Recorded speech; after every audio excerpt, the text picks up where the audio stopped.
E quando o apóstolo Paulo tem que defender que ele é sim um apóstolo de Cristo, é que a gente vê que a situação em que a igreja estava. Chegar a ponto de questionarem a autoridade de Paulo, né? Questionarem de fato se ele foi um enviado por Deus, questionarem se os ensinamentos são válidos ou não. Nós vimos, né? Quantos foram distorcidos, né? E eu vejo o quão necessário foi, né? Esse capítulo 9, desse trechinho, né? Da carta de Paulo. O quão necessário foi mostrar que sim, ele é um apóstolo, e sim, os apóstolos têm deveres e obrigações. Ele pondera, sim, o que foi incumbido ele a fazer, pregar o evangelho. E se essa é a missão dele, não importa circunstâncias, não importa a igreja, não importa questionamentos, não importa a descrença do próprio povo, importa que ele cumpra a carreira. E nós vamos ver na conclusão, né? Quando Paulo chega, importa que eu cumpra a carreira com alegria. É esse o pensamento, e é isso que tem que sempre refletir em nós, sempre refletir. Que não há diversidade possível capaz de impedir a propagação do evangelho. Se você não calcula muito bem qual é os ganhos e perdas por seguir a Cristo, amados, essa obra não é para você. Então essa caminhada é para quem tem a devida noção do que nós vamos perder e do que nós vamos ganhar. Onde perderemos tudo e ganharemos tudo. Mas pastor, como assim? Perderemos tudo nessa vida porque dela a gente não leva nada e para ela a gente não importa nada. E ganharemos tudo naquela que é celestial. E é onde nós vamos chegar na coroa da justiça, onde o apóstolo Paulo está teclando aqui. Não importa salário, não importa os bens que vêm, importa que no final a gente receba a recompensa ou o galardão. Por tamanho conhecimento que eu tinha na palavra, e agora nós vamos ver o confrontamento aqui do conhecimento e do amor.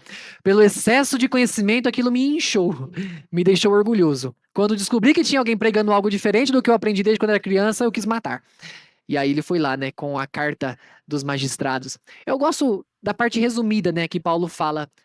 Com estes intuitos, parti para Damasco, levando autorização dos principais sacerdotes e por eles comissionado. Ao meio-dia, ó rei, indo eu caminho afora, vi uma luz no céu, mais resplandecente que o sol, que brilhou ao redor de mim e dos que iam comigo.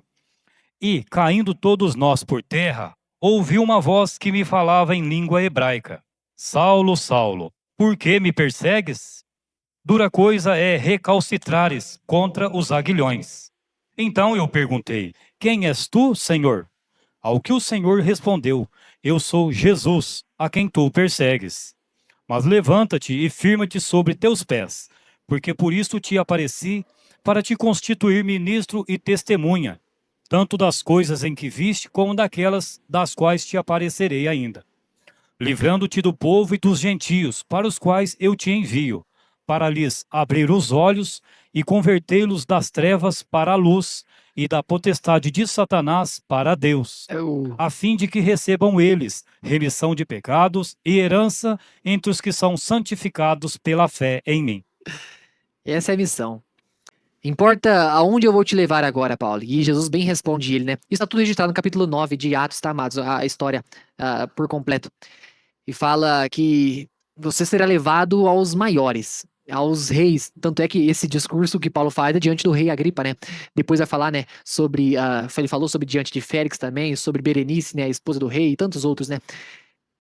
Foi para isso que Paulo foi separado, para levar o nome a uma pessoa que tinha um porte, sim, entendo eu, viu, amados, de se portar bem na presença de pessoas de tal autoridade, tanto pelos estudos que Paulo teve, né, foi ensinado tanto assim, mas é um questionamento para se fazer a reflexão. Vocês próprios não são a obra do meu apostolado, o resultado da minha caminhada, o resultado de eu ter passado por tanto tempo aí com vocês presencialmente, agora já estou aqui em Éfeso e escrevendo a vocês, não é o resultado de tudo isso? Qual o questionamento que vem acerca de vocês para mim, me questionando se eu de fato tenho essa autoridade ou não? Por quê? Se eu não sou apóstolo para os outros, pelo menos para vós eu sou. O que é para os outros? Para os outros que questionavam sim a sua autoridade, mas para aqueles que criam e ali, pelo menos, né, tinham respeito pelo apostolado de Paulo, para eles sim. E aí como que ele termina? Porque vós sois o selo do meu apostolado no Senhor. A garantia, a certeza de que a corrida não foi vã. Todos correm no estádio, mas um só leva o prêmio. Um só leva. Mas vós sois o selo da garantia de que eu sou um apóstolo. Questionavam a autoridade de Paulo simplesmente porque a igreja em Coríntio não ajudava ele financeiramente como apóstolo.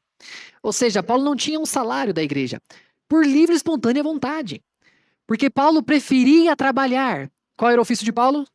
Fazia tendas. Com as próprias mãos. Fazia as tendas. Costurava uma a uma. Juntamente com Barnabé. Nem a parte financeira, né, que poderia ser tão atrativo para Paulo, não era. Isso mostra para mim, amados, que o quão Paulo perseguiu a Cristo Jesus. No sentido de ser imitador de Cristo Jesus. De não, sabe, querer vender o que foi revelado a ele. O que é diferente hoje. Paulo não fazia tendas ungidas, tá, amados?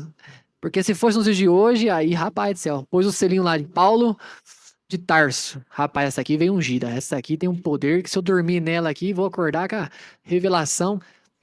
Hoje seria normal. Hoje vendem travesseiros, vendem sabonete, vendem suor, vendem toalhinha que secou a cabeça. Eu não sei se eu fico mais triste pelo fato de pessoas venderem ou mais triste ainda de ter pessoas pagando.